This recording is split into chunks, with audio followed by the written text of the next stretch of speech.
Hello students, good morning everyone.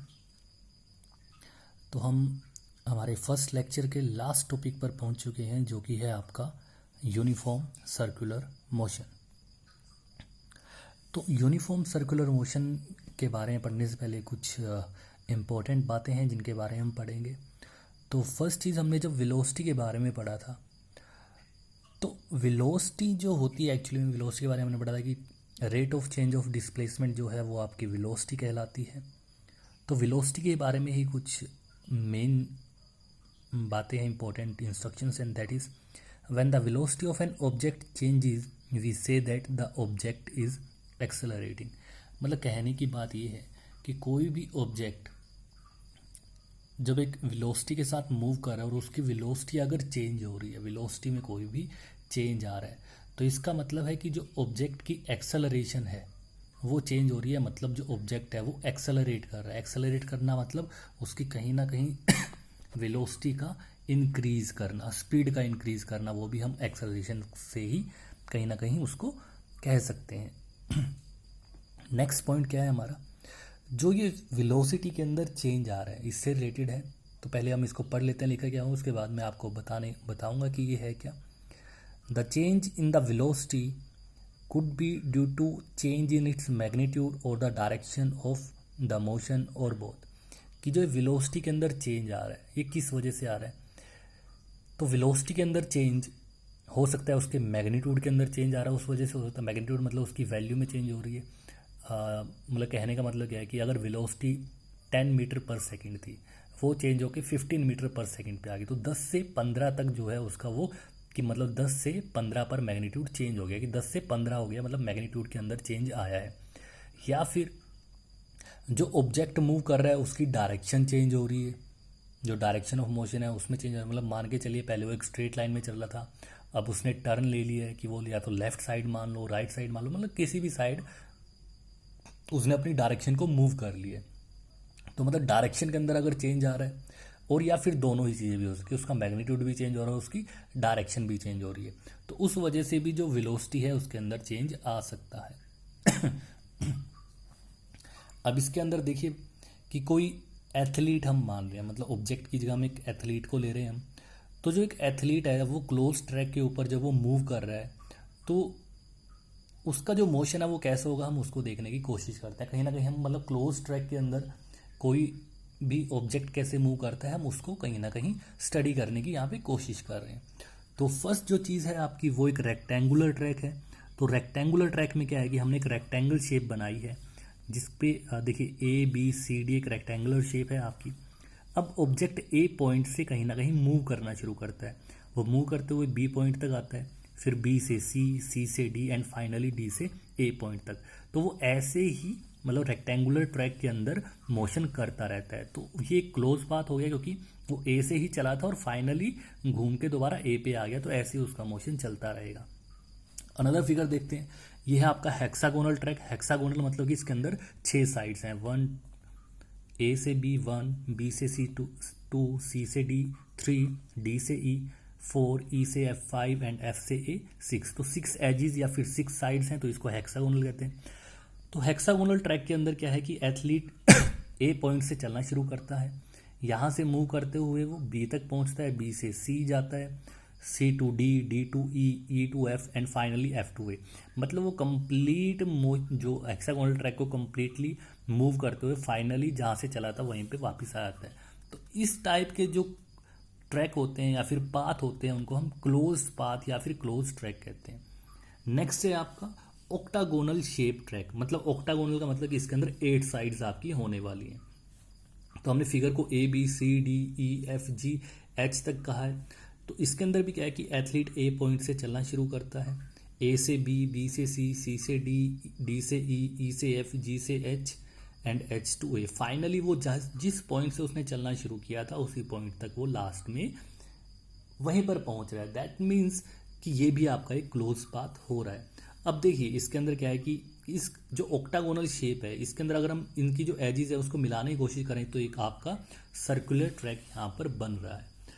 That means circular track के अंदर क्या है कि ऑब्जेक्ट जब मूव कर रहा है तो वो कॉन्टीन्यूसली अपनी डायरेक्शन को चेंज करेगा। तो नेक्स्ट जो हमारा ट्रैक है या फिर पाथ है वो सर्कुलर ट्रैक है।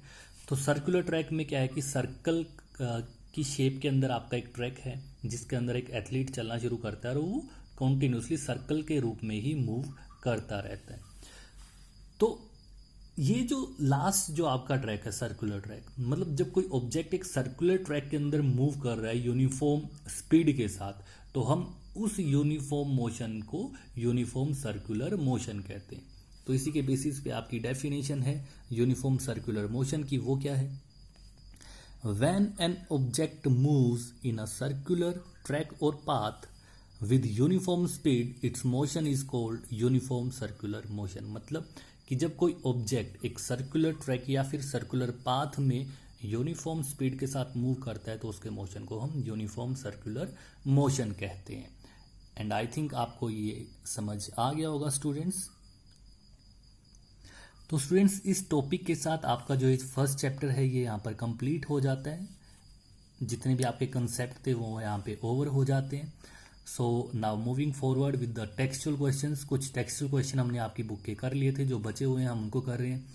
तो आपकी एनसीईआरटी के अंदर पेज नंबर 107 पर जो क्वेश्चन नंबर फर्स्ट है, यहाँ से हम आपके फर्दर जो टेक्सचुअल क्वेश्चंस रहते हैं उनको करना शुरू करते हैं। तो first textual question page number 107 पे आपका जो है वो क्या है? What is the nature of distance time graph for uniform and non uniform motion of an object. कि आपको बताना है कि एक ऑब्जेक्ट है जो यूनिफॉर्म और नॉन यूनिफॉर्म मोशन दोनों ही टाइप के मोशन कर रहा है, तो अगर उनका डिस्टेंस टाइम ग्राफ बनाएंगे तो वो कैसा होगा, उनका नेचर कैसा होगा, वो हमें बताना है।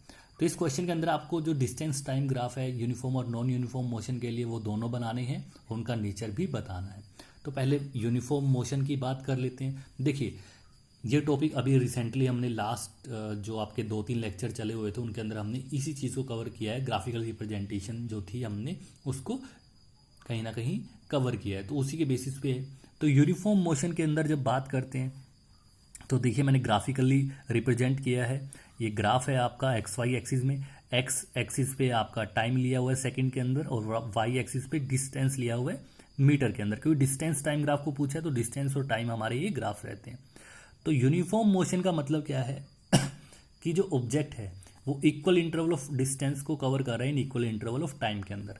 मतलब देखिए एक्स एक्सिस पे हमने डिस्टेंस टाइम लिया हुआ है 10, 20, 30, 40 एंड सो ऑन सेकंड्स के अंदर। ऐसे ही हमने वाई एक्सिस पे डिस्टेंस लिया हुआ है 10, 20, 30 up to so on metres के अंदर।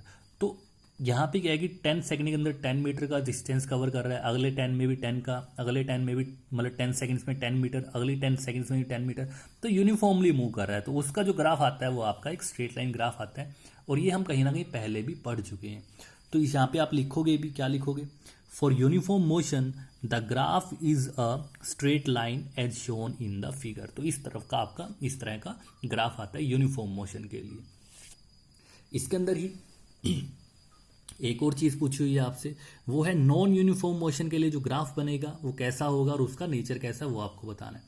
तो देखिए नॉन यूनिफॉर्म मोशन के लिए फिर से मैंने ग्राफिकली रिप्रेजेंट किया है। एक्स और वाई एक्सिस पे, एक्स एक्सिस पे टाइम है सेकंड के अंदर, वाई एक्सिस पे डिस्टेंस है आपका मीटर के अंदर, एंड जो हमने रिप्रेजेंटेशन की है वो 5, 10, 15, 20, 25 एंड 30 सेकंड्स, और यहाँ पे ये जो बार्स से शो किया गया ये आपका डिस्टेंस है। तो नॉन यूनिफॉर्म मोशन का मतलब क्या है कि जो डिस्टेंस एक ऑब्जेक्ट है वो अनइक्वल अमाउंट ऑफ डिस्टेंस को कवर कर रहा है in equal interval of time के अंदर। मतलब पहली 5 सेकंड के अंदर उसने लगभग 2 से 3 मीटर डिस्टेंस कवर किया, अगले 5 सेकंड में ज़्यादा कर गया, like you can say 5 to 6 metre next में कर गया, उसके बाद लगभग 10 मीटर, देन मतलब डिस्टेंस तो इंक्रीज होता जा रहा है बट जो टाइम है वो इक्वल है। तो unequal amount of distance cover हो रहा है इक्वल टाइम इंटरवल के अंदर, तो उस टाइप के मोशन को हम नॉन यूनिफॉर्म मोशन कहते हैं। तो नॉन यूनिफॉर्म मोशन के अंदर जो ग्राफ बन रहा है वो एक कर्व्ड शेप बनी है, कर्व्ड लाइन या फिर एक कर्व्ड लाइन आप कह सकते हो, कर्व की तरह बनी है, जो कर्व की तरह ग्राफ बनेगा आपका। तो इसके अंदर आपको लिखना क्या है? Distance time graph for non uniform motion is a curved line. तो उसके लिए क्या है कि कर्व लाइन आपके पास बन के आ रही है। So that's all for today students. जो आपके नेक्स्ट लेक्चर्स रहेंगे, आई थिंक 4 to 5 लेक्चर्स आपके हो जाएंगे, जिनके अंदर हम आपके टेक्सचुअल क्वेश्चंस और जो एक्सरसाइज है उसको कंप्लीट करने की कोशिश करेंगे। So that's all for today students, thank you.